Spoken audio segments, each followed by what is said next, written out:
We're going to move over now to another breaking story tonight. This is the manhunt in Idaho for an inmate who made an action movie-like escape with the help of an accomplice on the outside. This is now over, but police are investigating 2 murders that were possibly linked to this escape. So you got to get this.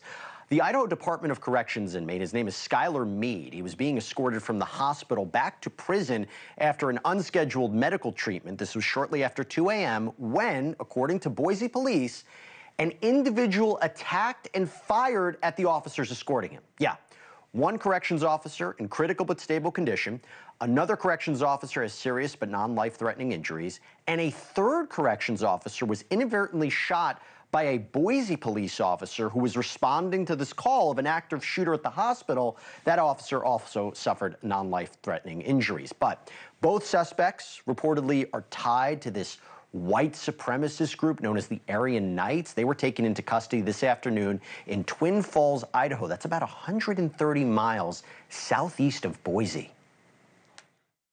The 2 suspects who we have been seeking were located in Twin Falls, in the Twin Falls area. There was a short vehicle pursuit, and both suspects were taken into custody separately. There were no shots fired or extensive use of force in this operation. But now there are these questions about these 2 separate homicides that occurred after the escape, both in Idaho, both allegedly tied to adult males. Really interesting. I want to bring in Jennifer Coffindaffer. She's a retired FBI agent, NewsNation law and justice contributor. Been following the story. Jennifer, good to see you. What do we know about how Meade and his alleged accomplice, Nicholas Umphenour, were finally caught? Well, we know they were caught, but unfortunately, those details have been suppressed. But what we do know is the handcuffs apparently were at the location of one of those individuals found murdered. And that would seem to suggest that they're connected to it, right? Because police aren't saying a lot about this. They're not even saying these suspects are tied to these murders, but you put 2 and 2 together, it seems they might be.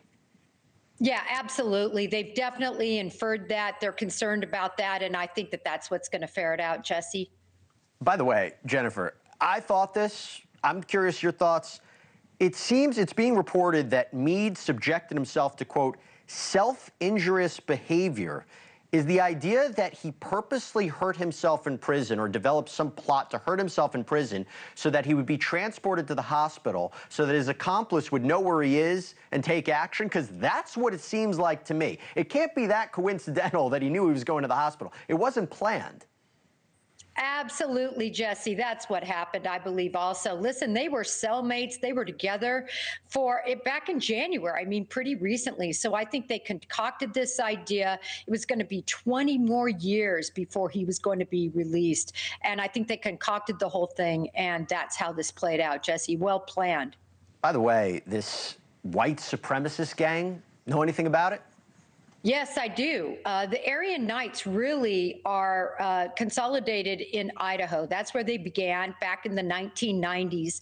And it's a small group. There's about 150 incarcerated right now, about 100 that aren't incarcerated.